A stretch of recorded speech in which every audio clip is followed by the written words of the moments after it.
So, ayan na nga, kami po ay magpupunta riyan sa may laot.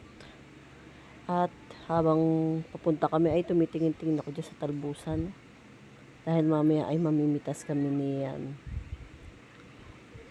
Pero nung ako'y naglalakad nakita ko yung daanan eh. Nakakatakot, nakakalula. At bandang gitna ay meron pang aso. Sabi ko baka naman ng mga gat yan. At hindi naman daw nangangagat. At tignan nyo mo yan, dinadaanan ko. Bakit ba kasi ganyan ang pagkakagawa tumatagi-tagilid pa? Talaga pong nakakalula dyan kasi nakikita mo yung ilalim tapos gumagalaw yung tubig pa, nakakalula para bagang mahuhulog.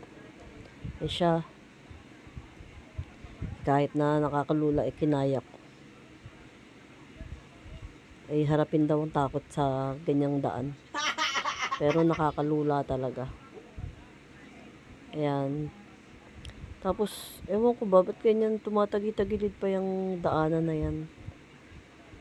Ang technique dyan sundan mo yung tali na puti dyan sa gitna kasi nandun yung pinakang matigas na bagay sa ilalim yan.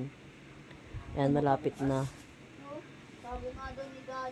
Malapit na ako pumasok. Nakakalula pa rin talaga. Kitang-kita mo nga dyan yung mga tilapia dyan sa ilalim kasi ang ilalim yan ay fish pond. Yung mga tilapia riyan na malalaki. Pero ayan lakad ko ika-ika ako dyan kasi nalulula ako. Ayan. Magpapahinga na muna ako dyan sa duyan na yan. Lalasapin ko yung ganda na tanawin. Bye bye.